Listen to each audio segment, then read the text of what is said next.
What's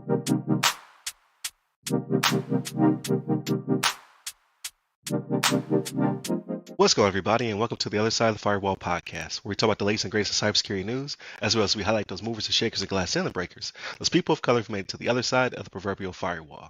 My name is Ryan Williams, and as always, I'm joined by Shannon Tynes, What's up? What's up? Daniel Acevedo, How's it going, guys? and special guest, Alfredo Nash. What's going on? Hello, everyone. All right. Hey, so you guys might remember Alfredo from the Cyber Coffee Hour. So we did a mashup with them. More to come in the future, obviously, with the collaboration. But both him and Dr. Joseph Burton Miller run a really, really cool podcast that everybody should listen to. We'll have the links, all the pertinent information in the show description. But without further ado, I give it to Shannon. All right, everybody. So this is an article that's coming from the MasterCard newsroom. And the title of this is Inside Recorded Future, Startup Vibes, Classic Rock, and the Future of Cybersecurity. That's a cool name for a notification they're putting out to everybody. But what they're talking about here, this was something that was really cool. They're talking about having like I don't know if you guys know what a Bloomberg terminal is for like finance guys. Yeah, you know what it is. So like, if you guys have ever watched the show The Newsroom, like it came up once in there and I thought it was like a made up thing for the show, right? And I like looked into it and I was like, this is pretty cool. Well, they got the same type of thing for cyber threat intelligence, right? So what it is it's keeping track of different things that are going on out there in the world, right? And it's keeping like running like all the time, like live different types of stats and things like that are going on to try to stay ahead of the game of what's going on. And this is a really cool thing, right? And so what they call it, they have this called an intelligence graph. And listen to these numbers real quick, right? So it tracks more than 300 state actors. This is all in real time when you're looking at it, okay? 300 state actors, 3 million criminal forum handles, billions of domains, 275 million IPs, 98,000 ASNs, right? So like when we talk about ASNs, we're talking about autonomous system numbers. So like a pool of IPs, right? Like grouping of IPs. It's keeping track of all of this in real time to try to get ahead of the game. And the fact that we talk about this every week about things that are going on when it comes to cyber threats, like this is an amazing thing that they're doing over there, the recorded future. But Alfredo, man, what's your thoughts on this? Give us a little bit more on this, man. So the first thought is, and trying to follow what you're ching, when you're chasing that many actors, that many domains, and ASN owners, between Bloomberg, being on a contract with them years ago, it was like magic, right? It was like magic watching their terminal, all the tickers, all the dashboards. But now that same magic takes place over here, watching the malicious actors, some of the owners and ISP providers, and some of the tactics that they're leveraging against those same providers. So for me, the first thought is like, wow, money in the bank. The second thought is, how do you do that? How do you technologically do that and put it on a platform in this sector? So it's amazing. It's almost magical to me. I'll jump in here. So it's pretty cool. When you talk about threat intelligence has been around for a while. But the thing that sets them apart is that they're trying to use the internet kind of as their data source, which kind of blew me away a little bit. So, the people that listen to the other side of the firewall are in the in, but just in case people don't know, right, threat intelligence, what it does, right? It takes all those indicator compromises, they call them IOC, and it tries to tie it to either a threat actor or something. So they use things such as IP domains, hashes, URLs, even crypto wallet addresses to create signatures and identifiers. So that way you can use that to then predict future attacks. It learns all the previous attacks. And just like you, Mr. Nash, I was like, man, how are they using the internet as a data source? I'm like, at first I thought, are they using software like APIs, but that's more like apps? And as I kept on running through it, I was like, of course, at the end, they're using AI. Like, obviously, 2025, they're going to use AI.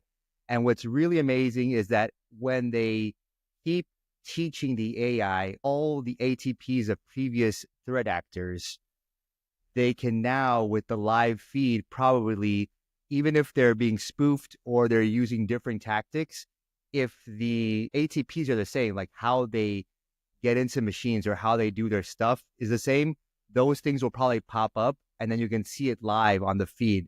So you can go in and be like, hey, I work in the automotive industry. Like, what are my top 3 threats for my industry?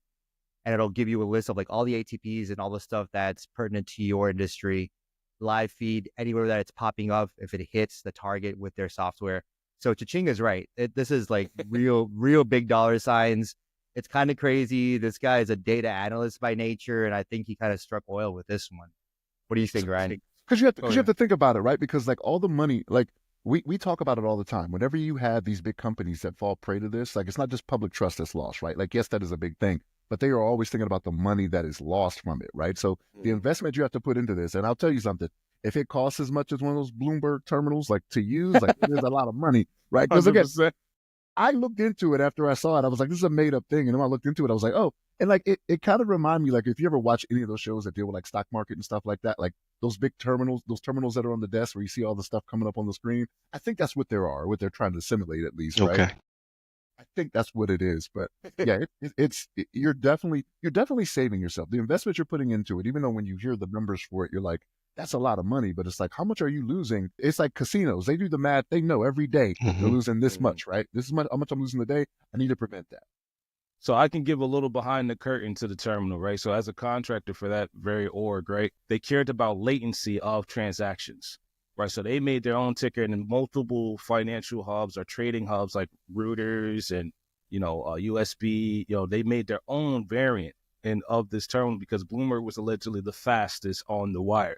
And that came from the Trade Commission, DTCC. I'll get that out to you what that means. I'm bad with acronyms, but they wanted to be fast around the world. So around the world, we wanted to know how many millisecond latency for each transaction after 4 o'clock. And so that terminal visualized not only who were the brokers, but how late in their transactions was. And they sold that, like you said, for a good clip of money. Today, let's fast forward to Daniel's point. Now, if I'm envisioning the same lines with a threat intel platform, I aspire to be a threat analyst, right? And these platforms were high speed, right? Like threat actor, ISP, provider. Now I can see them globally in the attack profile in a matter of seconds, or technologically on the show, right?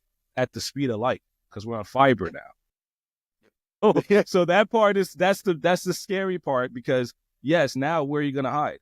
We've all seen the latency in the building of these threat intelligence platforms, but now I can share that information to Dan's point again across multiple sectors. That's the hard part for us today. Like I can look at auto, I can look at health, I can look at bank, I can look at multi-state ISAC.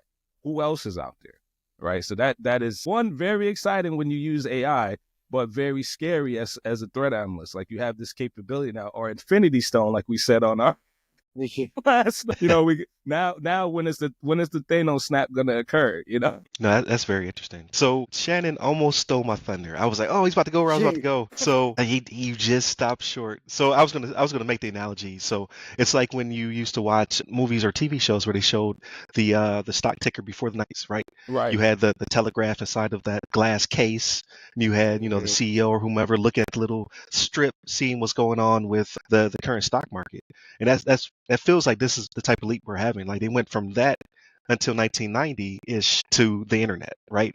That huge shift, like you said, like there was lots of latency in it, as well as you had to have access, right? Those were on everybody's desk. Like that vacuum sealed telegraph was like in the man's desk, where you had to go into the C-suite in order to look at the ticker. So now this gives you access to anybody who has a license. Like this is really full scale I can't say the word proliferation. There you go. Proliferation, not propagation. Right. It's early in the morning, people. But it gives that access, right? Like so, it may be expensive from the onset, but as we know, these things get cheaper over time. So for the analyst, for the threat hunter, for the SOC, and then so on and so forth, to have this type of visibility, what in my mind will aid in the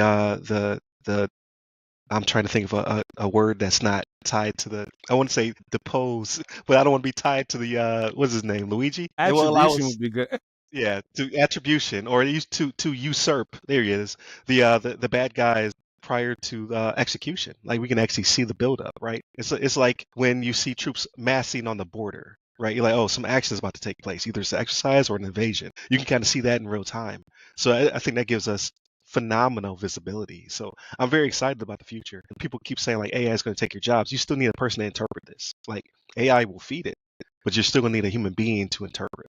I don't think that'll ever go away. Whether you believe AGI is around the corner or not, you still need a person to look at these tea leaves and say, okay, this is something we need to be engaged in. This will impact us downstream. This will be a problem in the future. And I think that this will lead to having that ability for, like Alfredo said, for those threat hunters and people who are sitting in those rooms, making those important determinations and decisions. So I thought this was a really cool article. I'm glad we were able to get Alfredo on the show. I think you shared it with me. You Yeah, tagged me on on LinkedIn. LinkedIn. Yeah.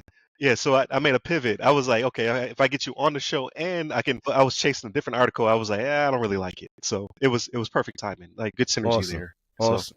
but for those of you who are tuning in, we have Alfredo on the show all week. So definitely check us out. Monday and Tuesday, our topics.